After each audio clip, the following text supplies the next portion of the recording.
I am New York. Я съм New York. I am New York. Yo soy Nueva York. Sono New York. Je suis New York. Welcome to DiverseCITY, where we explore New York's eclectic enclaves, one neighborhood at a time. I'm Zyphus LeBron. Every month, we'll highlight a single neighborhood or neighborhoods to bring you some of the undercovered stories from communities that don't always make the headlines. This month, we're here in St. George, Staten Island, a community located on the island's traditionally less affluent North Shore. The area is going through a bit of a transition. An influx of residents fleeing Manhattan's high rises and high rents is already leading to a spike in housing prices. However, the people who are expected to have an even bigger impact are tourists. Tourists who will patronize the many high-end outlets being built as part of a major waterfront development. On this episode, you'll hear about some of the expectations associated with these outlets. We'll highlight a group of artists who are becoming greater stakeholders in the area's development. Then, a bit of the area's morbid history. Those stories and more as we explore St. George, Staten Island.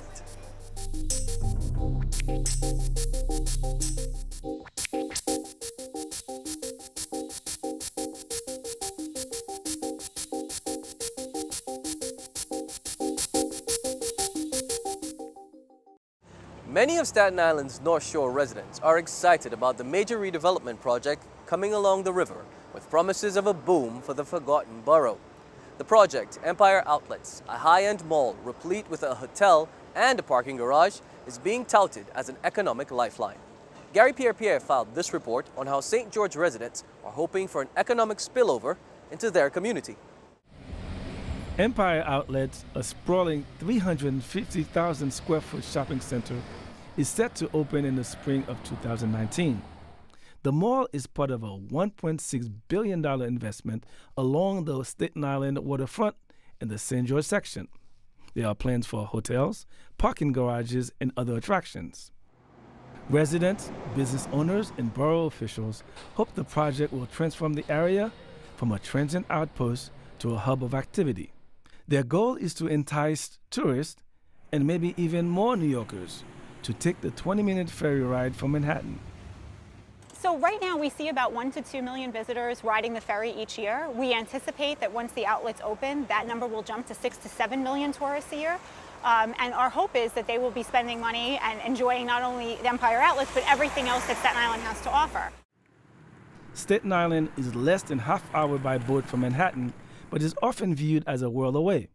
The story of Staten Island could be called a tale of two boroughs because of the disparity between the affluent South Shore, traditionally white, ethnic, and Republican, and the North Shore, working class and more diverse. According to a recent 96-page report by a nonprofit that advocates for children, the North lags behind the South in crucial indicators like employment opportunities, education, and housing. I welcome the development, because, Staten Island, they say, is the forgotten borough, but the North Shore is the forgotten community because historically it has not benefited from the development that the rest of the island has enjoyed.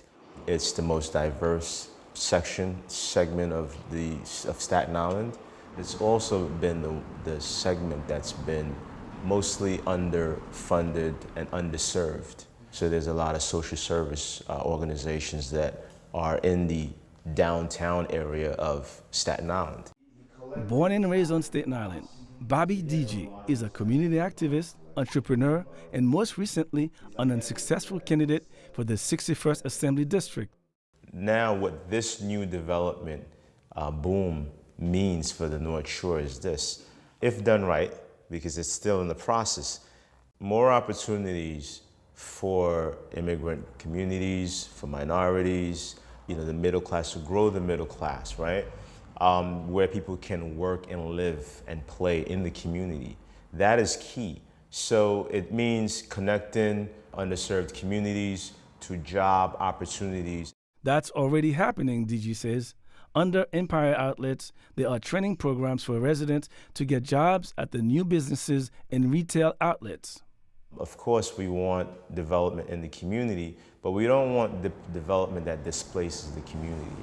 For instance, there's small business owners, mom and pop shops, right? If there isn't sort of a very intentional and comprehensive, and cohesive plan to ensure that it's not developed in a way where it hurts or it hyper-gentrifies the community, then it's a good thing. For San Martino, the development means something more. So I think with new development and new people coming in, there's always some elements of fear. And I think that North Shore residents are, I think they're equal parts looking forward to welcoming a new population into the new economic development and a little apprehensive about it. I think that we have a wonderful, diverse mix of people here on the North Shore. To be honest, I think that this new development will actually help us to see maybe a little bit more diversity throughout the entire borough. And that's something that's really exciting and something we should celebrate.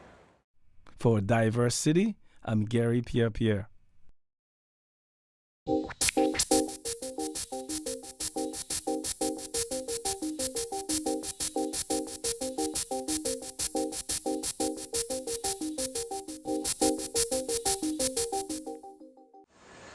The multi-million-dollar waterfront development is just one aspect of St. George's transformation. Staten Island Arts, the borough's art council, is partnering with the city and the non-profit Design Trust for Public Space on a project called Future Culture. I spoke to the executive director at Staten Island Arts, Elizabeth Bennett, about the project and why artists are becoming such stakeholders in the community's future. So, Elizabeth, what exactly is the Future Culture initiative? Future Culture was created by Staten Island Arts and its project partner, the Design Trust for Public Space, which is a Manhattan-based organization that creates private and public partnerships to help people explore and have an enhanced experience of open space in New York City. In 2014, Design Trust issued an RFP for organizations who could partner to create projects exploring the North Shore of Staten Island because of the wave of real estate development that was coming with the New York Wheel and with Lighthouse Point and with where my organization is now housed at the Irby development down on Front Street. So amidst all of that development, Design Trust, as well as many other city partners, recognized that the North Shore of Staten Island is very culturally diverse, it's very racially diverse. There's very different socioeconomic factors than you find mid-island or on the South Shore. The majority of the artists who live on Staten Island either live on the North Shore or they work on the North Shore. And so part of Future Culture was what's the role of that artists and that culture can play amidst the real estate development. So one of the things that Staten Island Arts and Design Trust did is that we launched 2 Future Culture public art pilot projects that were funded in large part by the New York City Department of Small Business Services, because SBS has a program to explore the Bay Street corridor. It's called Neighborhood 360. So they've become a project partner with us. And together they worked with us to fund a series of concerts that took place in a park that you probably walked through today. And so we did free open concerts that took place on Friday nights in June 2018. This was a way that we were able to activate the park, get people to experience it in a different way. We literally cleaned up the park before every concert and after every concert, so it made it a very different green space for people to be in. And we also promoted local businesses. One of the great things about Staten Island is that we still, at least on the North Shore, are very much an area of local, independently owned mom and pop businesses. And part of what we're trying to do with New York City Department of Small Business Services and Future Culture is integrate arts and culture with the businesses so that arts is not existing in a silo that doesn't have any relationship to the business development going around it. One of the things I think that's interesting that you mentioned is the role of artists, and you just talked about that kind of correlation between the artist and the small businesses. I mean, how are you kind of making that synergy work now? Well, Staten Island Arts as a local arts council has long supported the idea of artists operating themselves as small businesses anyway. We do a lot of professional development workshops, whether that ranges from financial workshops on, how do you file your taxes, to a venture that we had at the ferry terminal here in St. George for a couple of years. We operated an artist market within the ferry terminal, which gave artists a venue to sell their goods, provided artists with, with income. I mean, that's the way that Staten Island Arts has traditionally addressed arts and culture with business. The way that we're doing it now is that as a part of the Future Culture Initiative, we were really fortunate that Design Trust supported the creation of relationships between Staten Island Arts and the real estate developers who are involved with the really large projects here. So because of that, we've been able to create both personal and business relationships to help to make the developers aware of the existing cultural resources that are here. Not just individual artists, not just local cultural organizations, but also we consider food a very large part of Staten Island's culture. We have amazing restaurants here all across the island, but particularly on the North Shore where there are so many immigrant communities, there are more ethnic-based restaurants here. We've been able to talk to the developers about, who are the longtime residents here and how they might prioritize culture within their real estate development so that they can have a stronger connection to the community that's already here, while they're preparing for the community that's coming. Right. How does the Sonic Gates exhibit kind of fit into this move of the future culture? Sonic Gates is one of the public art pilot projects that was created through the Future Culture Initiative. There was an open competitive application process that we held in 2016, and Courtyard Fridays was one of the projects that was picked. The other project was the Sonic Gates project. Part of the process of Sonic Gates is to help people to explore Bay Street. So when people come off of the ferry, very often they look around.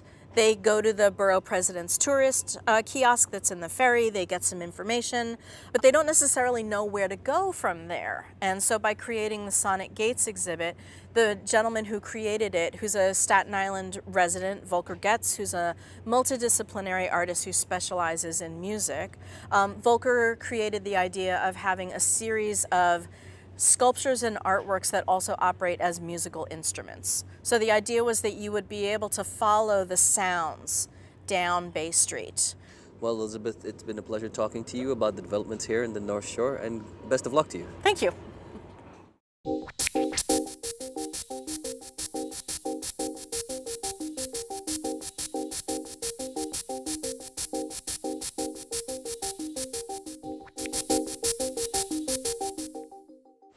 Every neighborhood has a seasoned stalwart, whether it's the bodega owner who's weathered good times and bad, or the record store guy who's larger than life. These are the people who've seen their blocks change over the years and are part of the community's DNA. The first of these stalwarts that we'll feature is St. George Pharmacy owner Al Gentili. Gentili's been in business for more than 30 years and has won several awards for his community service. He tells us more about his time in St. George and a recent ordeal that nearly put him out of business. We took over the St. George Pharmacy in 1983, October 3rd. It was always my goal to own a private pharmacy as opposed to being part of it, working for a chain. I thought it would provide a good income for my family, which I planned on having, which I have 2 children now. Why have I stayed? I just believe in finishing what I start. The neighborhood gave me an opportunity to be successful. I said last year at one of the, I received an award for community service. I was interviewed, and I think one of the quotations I said was that business here is like a two-way street. I support the people who support me, and that's the bottom line. Have a nice day. Thank you, you too. The neighborhood has changed several times. It's a lot of the people that were here when I got here aren't here anymore. They've either moved on or unfortunately passed away. A lot of their children have stayed. I'm actually taking care of now the 3rd generation of family members. I have people that came in with their parents now coming in with their kids. And as far as the neighborhood itself, the businesses have changed a little bit. I think the neighborhood is developing, it's regenerating itself.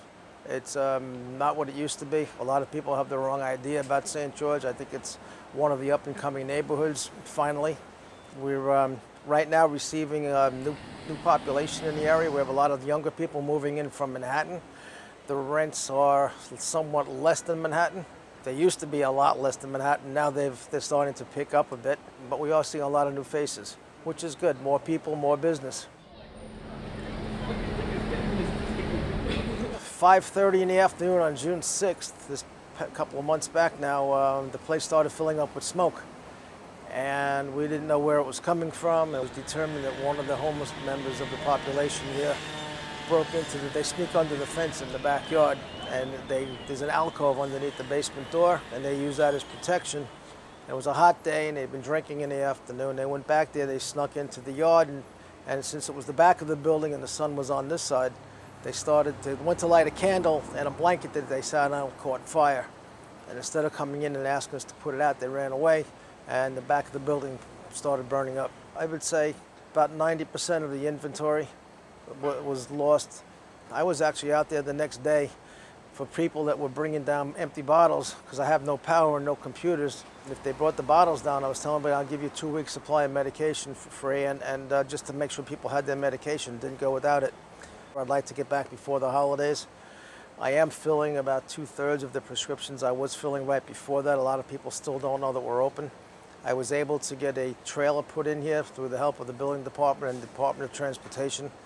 Borough Hall is right down the street. I know a lot of people down there. They were able to get the permits expedited because of the emergency situation. People keep saying, are you going to take the insurance money and retire? And I keep saying, and do what? You know, I've been doing 12-hour days for 35 years. I travel back and forth to work, I go home, I do what I have to do. I just became a grandfather, and there's a lot of good things going on. As long as I can juggle it, I'm going to keep doing it. The next place we visited hasn't been around for as long as Al Gentili's pharmacy, but it's making a name for itself here and abroad. While Staten Island isn't often thought of as a mecca for foodies, this restaurant considers itself not just a good place to have a meal, but a culinary-driven cultural initiative. We get phone calls from all over the world, people making reservations to come to this little 30-seat restaurant in Staten Island. It's just bizarre. A small restaurant in St. George, Staten Island, is making a big impact on the global food scene. I had no plans on opening a restaurant. I never had a restaurant before. The path just opened up in front of me, and I just went with it. Jody Scaravella owns Anateca Maria, a restaurant steeped in tradition with a non-traditional twist. There's probably about 30 to 40 women that have cooked here, or continue to cook here, or are scheduled to cook here in the future. Scaravella is referring to the grandmothers, or nonas, a rotation of cooks from all over the world who prepare recipes that have been handed down for generations. They have to be born in the place of their origin. They don't actually have to be a grandmother. It's all about your life experience and bringing that to the Enoteca. What drew you to this notion of nonas in the kitchen doing the cooking? One of the things was losing those matriarchal figures in my life. And I was really, for a long time, trying to connect with my history. I'm Italian, American born, and I've been very fortunate to know a lot of people who had a lot of their traditions that they brought forward. It was Scaravella's Italian heritage that led him to originally seek out Italian nonas. Then, that changed. About 8.5, 9 years ago, I came up with the idea of Nonas of the World. I think growing up in Brooklyn, and from Bath Beach, Brooklyn, and not traveling, I had a very narrow perspective of the world. And this has really been a journey of growth for me. And I think that my perception of the world expanded, and I want to feel that around me. I wanted to create that around me. So it just made sense. Do you think that this place represents the sort of cultural exchange that, we kind of need at a time like this when, folks can sometimes be a little afraid of people who may look and sound a little different than they do? I think that all of this fear is driven by that narrow perspective that I had growing up. The cure for that is traveling, because when you travel and you go to different countries, it broadens your perspective, it broadens your view of the world. So, and a lot of things can come from that, that fear and that ignorance, and creates prejudice, it feeds prejudice. And I think that what we are doing in a small way impacts that, and I'm very proud to be part of it.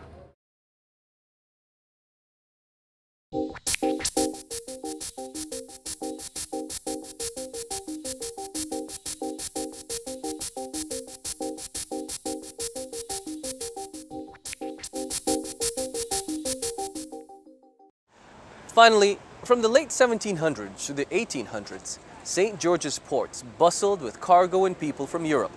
The young American economy was booming. Increased trade meant greater wealth, but it also meant a greater risk for diseases such as cholera and yellow fever. The quarantine was a marine hospital established to keep sick immigrants and sailors from infecting the local people. It was also the site for a dark day in this burg's history. Judith Escalona tells us more. You were saying that this was like a totally new landfill.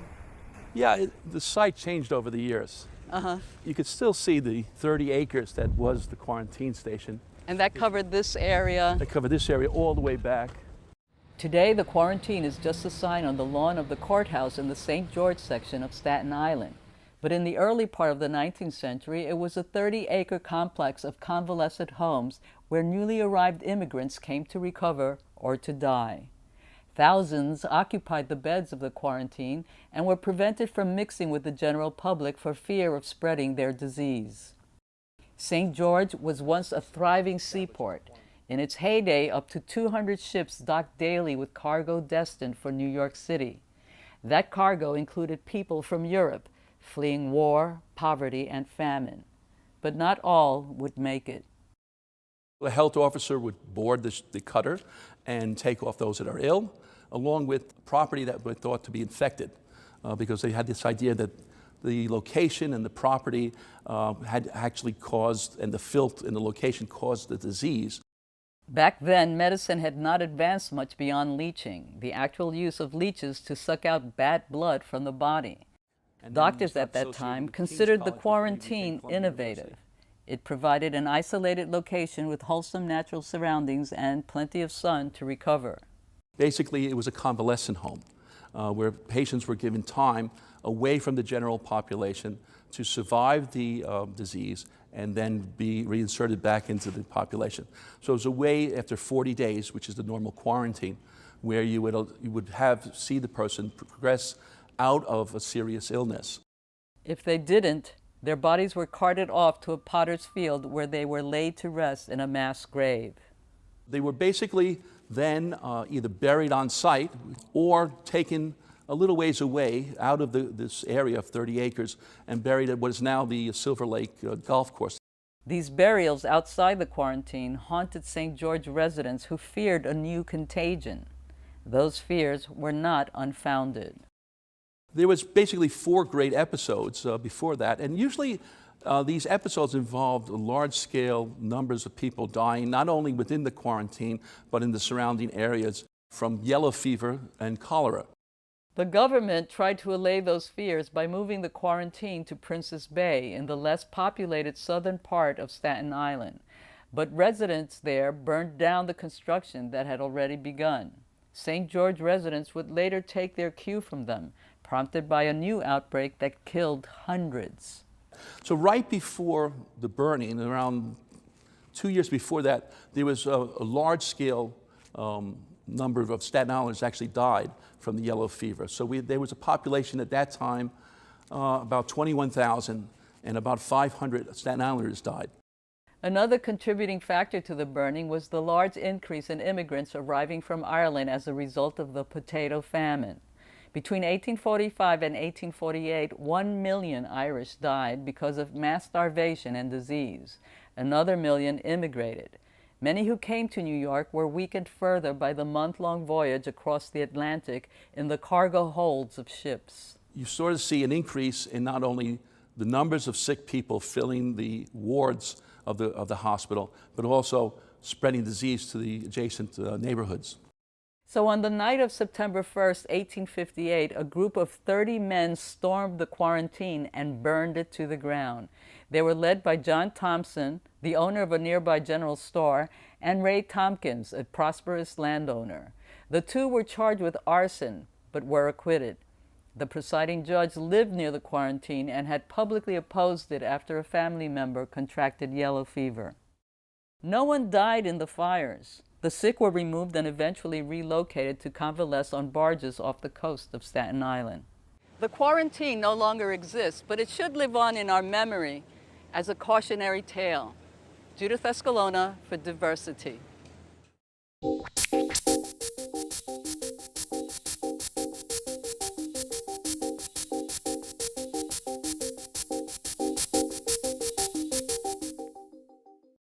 That's our look at St. George, Staten Island. Join us next month when we'll head to the South Bronx to find out more about what's going on in that part of our diverse city.